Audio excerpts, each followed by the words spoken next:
क्यूल में आपका स्वागत है। इससे पहले 30 तक ही क्वेश्चन हो पाया था, 22 तक तो उससे पहले हुआ था, 23 से यानी 30 तक हो गया था। आज हम लोग 31 से अभी देखने वाले हैं, ठीक है। तो इसको कैसा हूँ आज ही कंप्लीट कर देना है। आप लोग वीडियो अपलोड हो जाएगा, देख लीजिएगा, ठीक है। उसमें लिखा रहेगा कहाँ से कहाँ तक क्वेश्चन है, ठीक है ना। तो आप लोग देख लीजिएगा, काफ़ी अच्छा हेल्पफुल रहेगा, ठीक है। देख लीजिएगा तो क्वेश्चन का आइडिया थोड़ा सा लग जाएगा। आज जिनका कल एग्जाम है आप लोग क्वेश्चन भेज दीजिएगा, हमने व्हाट्सअप नंबर दे दिया है, ठीक है ना। व्हाट्सअप नंबर एक वीडियो बना कर दिए हैं, उसमें थंबनेल में लिखा होगा व्हाट्सअप नंबर, तो उसको देख लीजिएगा, उसके लास्ट में बताए हुए हैं, ठीक है ना।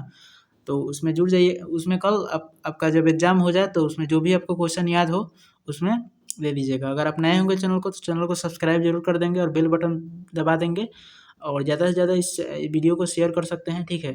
इतना तो कर सकते हैं आप। चलिए क्वेश्चन देखते हैं हम लोग। क्वेश्चन है कि निम्नलिखित में से कौन सा ग्लूकोमा का प्रमुख संकेत नहीं है, तो कौन सा नहीं है। तो अंतर आपनी में दबाव में वृद्धि, मैक्यूलर डिजेनरेशन, ऑप्टिक डिस्क का कॉपिंग, मैक्यूलर डिजेनरेशन। तो इसका राइट आंसर क्या हो जाएगा, मैक्यूलर डिजेनरेशन हो जाएगा, ठीक है। मैक्यूलर डिजेनरेशन इसका राइट आंसर हो जाएगा, ऑप्शन नंबर 3। चलिए आगे देखते हैं हम लोग। आगे क्वेश्चन है कि 32 नंबर क्वेश्चन है कि निम्नलिखित में से जो आमतौर पर उच्चतर बाहरी भाग में ब्रोप में स्थिति दिखाई देखी जाती है, तो उसे एक किस्ता स्वेलिंग का नाम बताएं। क्या नाम होता है। तो नाम इसमें पूछ रहा है, तो इसका राइट आंसर क्या हो जाएगा, डर्माइट सिस्ट हो जाएगा, ठीक है। डर्माइट सिस्ट इसका राइट आंसर हो जाएगा। चलिए आगे देखते हैं हम लोग। 33 नंबर क्वेश्चन, कौन सा नस आँख में से होकर जाता है। तो कौन सा नस आँख में से होकर जाता है। तो दृष्टि तंत्रिका जो होता है, ऑप्टिक नर्व, ये आँख में से होकर जाता है, दृष्टि तंत्रिका।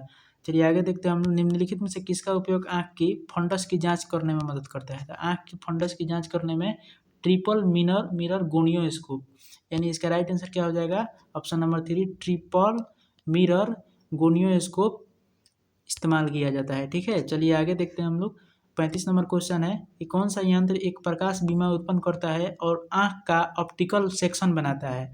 तो आँख का ऑप्टिकल सेक्शन कौन सा बनाता है। तो ये इसका राइट आंसर हो जाएगा, स्लिट स्लैम्प माइक्रोस्कोप। क्या हो जाएगा, स्लिट स्लैम्प माइक्रोस्कोप हो जाएगा। चलिए आगे देखते हैं हम लोग। 36 नंबर क्वेश्चन है। 36 नंबर क्वेश्चन है कि किसी रोगी के पास 30 डिग्री का स्किंट है, तो मैडॉक्स विंग में तीर किस कोण दर्शाएगा। तो 30 डिग्री का अगर स्किंट है तो किस टाइप से दर्शाएगा। तो इसका राइट आंसर 30 डिग्री हो जाएगा, ठीक है। इसका राइट हो जाएगा 30 डिग्री हो जाएगा, बराबर ही होता है। चलिए आगे देखते हैं हम लोग। आगे है कि तस्वीर में किस स्थिति को दर्शाया गया। तो तस्वीर में आप लोग देख लीजिएगा, तस्वीर किस स्थिति का दर्शा रहा है। तस्वीर जो दिखा रहा है ग्लूकोमा का दिखा रहा है, ठीक है। ये क्या है, ग्लूकोमा का एक प्रकार का तस्वीर का मतलब रूप ऐसा ही होता है, ठीक है। ग्लूकोमा इसका राइट आंसर हो जाएगा। चलिए आगे देखते हैं हम लोग। 38 नंबर क्वेश्चन है, विश्राम स्थिति वाले नेत्र और पूर्ण आध्यात्मिक क्षेत्र के बीच डायोप्ट्रिक पावर में क्या अंतरित किया जाता है, ठीक है। तो इसका राइट आंसर क्या हो जाएगा, इसका राइट आंसर आध्यात्मिक क्षमता का अंश हो जाएगा, आध्यात्मिक क्षमता का अंश हो जाएगा, ठीक है। एम्पलीट्यूड ऑफ एकोमोडेशन, ठीक है। देखिए इसका हम आंसर इसलिए बता रहे हैं कि क्योंकि जो हम लोग अपना जो एसएससी का प्रिपरेशन करते हैं हम लोग, तो ये थोड़ा सा हम लोग के सिलेबस से आउट है। इतना क्वेश्चन थोड़े पूछा जाता है आई से रिलेटेड।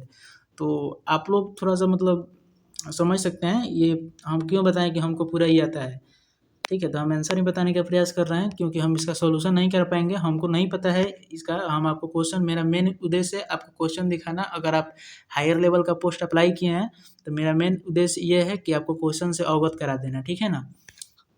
तो चलिए आगे देखते हैं हम लोग। ये तो हो गया। 39 नंबर क्वेश्चन है। 39 नंबर जो क्वेश्चन है, कल्पना करना एक रोगी को स्पष्ट दृष्टि से -2 डायोप्टर, इसको डी है तो डायोप्टर पढ़ते हैं, क्योंकि लेंस की जो क्षमता होता है डायोप्टर होता है। देखिए एसएससी या रेलवे का तैयारी करते होंगे तो आप लोगों को पता होगा कि यही सब ज़्यादातर पूछा जाता है कि न्यूनतम दूरी क्या होता है, तो 25 सेंटीमीटर, ये ज़्यादा पूछा जाता है। और कितना डायोप्टर, लेंस की क्षमता का सही मात्रक क्या होता है, डायोप्टर होता है। इतना ही बहुत से लोग पढ़ते भी हैं, ठीक है। तो वही बात है, हम पॉजिटिव लेंस मतलब जुड़ते हैं, ठीक है। और तब आध्यात्मिकता क्षमता इस प्रकार आराम करेगी जब तक छवि फिर से धुंधली ना हो जाए। सपोज इस स्थिति में उपयोग की गई लेंस 3+3 डायोप्टर होता है, आध्यात्मिक क्षमता की गतिशीलता क्या होगी, थोड़ा सा न्यूमेरिकल टाइप का हो गया। तो इसका राइट आंसर फिलहाल आप लोग बना लीजिएगा। हालांकि इसका राइट आंसर क्या हो जाएगा, 5 डायप्टर हो जाएगा। चलिए हम लोग आगे देखते हैं। कौन सा शंकु मनुष्य में रंग दर्शन का माध्यम नहीं करता है? रंग दर्शन का माध्यम कौन सा नहीं करता है? तो इसका देखिए, इसमें लाल, हरा और लाल यानी नीला, हरा, लाल ये सब करता है, लेकिन ग्रे जो होता है कोई नहीं करता है। तो इसका राइट आंसर क्या हो जाएगा, ग्रे हो जाएगा। ठीक है, ग्रे यानी भूरा कलर। चलिए आगे देखते हैं हम लोग। निम्नलिखित में से 41 नंबर क्वेश्चन है कि निम्नलिखित में से रंग दर्शन में विविधता में सबसे सामान्य कारण कौन से एमिनो एसिड परिवर्तन होता है? ठीक है, तो सेरिन से अलानिन, ग्लाइसिन से लाइसिन, अर्जिनिन से अलानिन, टाइरोसिन से ट्राइप्टोफान। तो इसका राइट आंसर क्या हो जाएगा, सेरिन से अलानिन हो जाएगा। ठीक है, क्या हो जाएगा, सेरिन से अलानिन इसका राइट आंसर हो जाएगा। चलिए हम लोग आगे देखते हैं। 42 नंबर क्वेश्चन, निम्नलिखित एक्सरों में एक स्थितियों में एक्सरे की सलाह दी जाती है। तो एक्सरे किस स्थिति में सलाह दी जाती है? तो अंतर्दृष्टि शरीर में यानी इंट्राकुलर बॉडी में। ठीक है, ऐसा मतलब आपको हो जाए तो एक्सरे की सलाह दी जाती है। ठीक है ना। चलिए आगे देखते हैं हम लोग। क्वेश्चन है कि तरंग अभिमान सिद्धांत के अनुसार ऑप्टिकल प्रणाली से गुजरती हुई प्रकाश की कौन सी विशेषता होती है? तो कौन सी विशेषता होती है?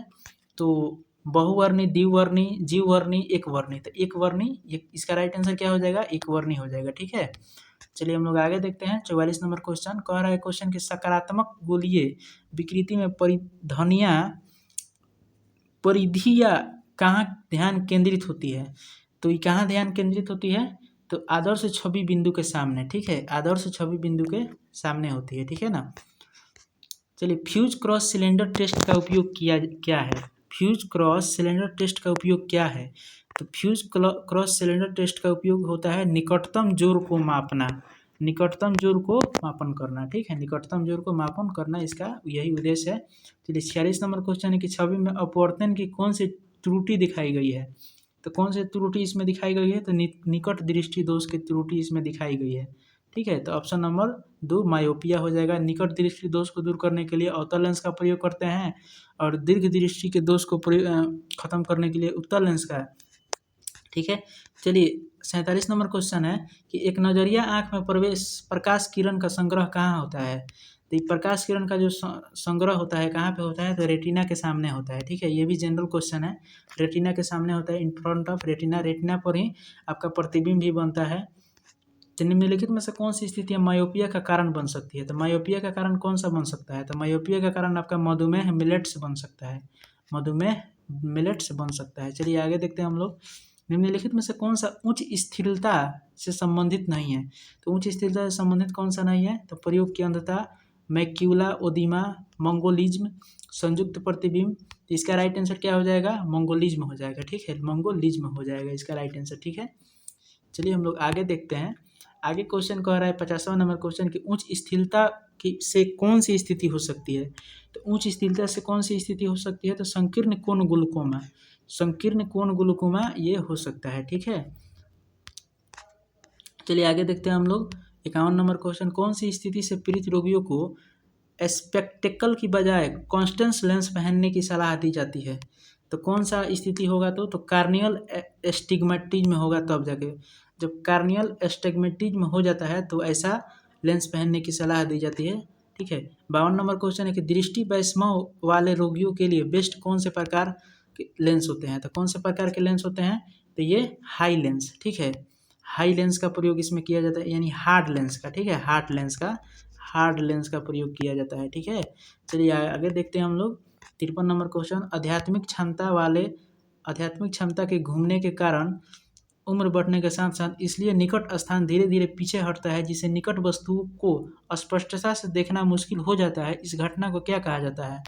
तो इस घटना को क्या कहा जाता है? प्रेस बायोपिया कहा जाता है। ठीक है, उम्र के साथ यानी प्रेस बायोपिया कहा जाता है। चलिए हम लोग आगे देखते हैं। प्रेस बायोपिया में किस संरचना की अतिवृद्धि देखी जा सकती है? प्रेस बायोपिया में किस संरचना की अतिवृद्धि देखी जा सकती है? तो सिलियरी मांसपेशी की वृद्धि देखी जा सकती है, सिलियरी मांसपेशी की। तो ये क्या था? ऑप्टोथैल्मिस्ट की जो था आँख से रिलेटेड पोस्ट था। तो सबसे ज़्यादा आँख से रिलेटेड ही क्वेश्चन इसमें पूछे गए थे। इसका मतलब ये है कि आपका जो भी पोस्ट होगा उससे रिलेटेड क्वेश्चन भर भर के आएंगे। ठीक है, निम्नलिखित में से किसे एनिसोमेट्रोपिया के कारण हो सकता है? तो एनिसोमेट्रोपिया के कारण कौन सा हो सकता है, तो मंद दृष्टि हो सकता है, ठीक है, मंद दृष्टि आपका हो सकता है। 56 नंबर क्वेश्चन है कि एक व्यक्ति कितनी अधिकतम अपवर्ती चश्मा सुधार की अंतर को सहन कर सकता है, तो कितनी सहन कर सकता है, तो 3 डायोप्टर तक सहन कर सकता है, ठीक है, 3 डायोप्टर तक सहन कर सकता है। प्रत्यक्ष प्रकाश की तरंग लंबदी क्या है, तो तरंग लंबदी क्या होता है, तो 440 से 700, ठीक है, जनरली आप लोग प्रकाश चैप्टर अगर पढ़ते होंगे तो ये उसमें दिया रहता है 440 से 700 नैनोमीटर, ठीक है। चलिए आगे देखते हैं हम लोग 58 नंबर क्वेश्चन, दिखने वाले प्रकाश का कौन सा हिस्सा सबसे लंबी तरंगदैर्घ्य होता है, तो सबसे लंबी तरंगदैर्घ्य लाल का होता है, सबसे कम बैंगनी का होता है, ठीक है, ये थोड़ा सा याद रखिएगा आप लोग, प्रकीर्णन का उससे उल्टा हो जाता है। ट्रायल फ्रेम रिफ्रैक्शन में लेंसों के साथ एक साथ स्टैक करने से हमारी होने वाली त्रुटि को कैसे कम किया जाता है, तो कैसे कम किया जाता है, तो पेशेंट की जो आँख होता है, पेशेंट की आँख के निकटतम रियल वेल सबसे क्या होता है, सबसे मजबूत होता है, ठीक है, तो ऑप्शन नंबर 1 हो जाएगा, ऑप्शन नंबर 1, पेशेंट की आँख के निकटतम रियल वेल में सबसे मजबूत स्फेरिकल लेंस होता है, ठीक है। चलिए आगे देखते हैं लास्ट क्वेश्चन कह रहा है कि निम्नलिखित में से कौन सा चश्मे पहनने की हानिकारकता में से नहीं है, तो कौन सा नहीं है, तो निकट दृष्टि दोष को ठीक करने के लिए उपयुक्त, निकट दृष्टि को ख़त्म करने के लिए ऐसा थोड़ा है कि सब ये सब लगा दीजिएगा, तो यही इसमें गलत हो जाएगा, ठीक है, यही इसमें गलत है, तो इसका राइट आंसर यही हो जाएगा, इसमें गलत ही पूछा है, बाकी ये सब सही है। छवि झूलने का कारण हो सकता है, वस्तु का स्थानांतरण, रेटिना छवि के आकार में परिवर्तन, तो ये ऑप्शन के अकॉर्डिंग यही होगा, ठीक है ना, कुछ ऑप्शन के अकॉर्डिंग क्वेश्चन बनता है, इतना ध्यान रखिएगा। चलिए आगे देखते हैं हम लोग, आगे उसके बाद कोई क्वेश्चन नहीं है, तो क्वेश्चन नहीं है तो आप लोगों को पता होना चाहिए कि इससे पहले हम लोगों ने देखिए 3 वीडियो हो ही गया, किसी तरह थोड़ा सा प्रॉब्लम हो गया, अपने से पता नहीं कैसे कट हो गया, तो उसमें क्वेश्चन हुआ है कितना 22 यानी 23 से 30 तक उसमें क्वेश्चन उस वीडियो में, वो भी लगभग 5 से 6 मिनट का होगा, ठीक है। ये जो भी ये देखते हैं ये 12 मिनट का हुआ, वही हुआ, 18-20 मिनट में टारगेट भी था, तो ये हो गया, आप लोग देख लीजिएगा, ठीक है, अपलोड हो जाएगा, उसमें नंबरिंग दिया रहेगा, और जिनका कल एग्जाम है आप लोग इस नंबर पर 732191 7374 पर आप लोग मतलब व्हाट्सअप कीजिएगा, बस ओनली व्हाट्सअप करना है आप लोगों को, जो भी क्वेश्चन याद हो, जैसा भी लेवल बता दीजिएगा, ठीक है, और जाइए आराम से आप लोग एग्जाम दीजिए। अगर आप नए होंगे चैनल को तो सब्सक्राइब जरूर कर लेंगे, अगर थोड़ा सा आप लोग शेयर कर सकते हैं, ग्रुप्स में बहुत से होते हैं तो आप लोग शेयर थोड़ा सा कर सकते हैं। फिलहाल जय हिंद।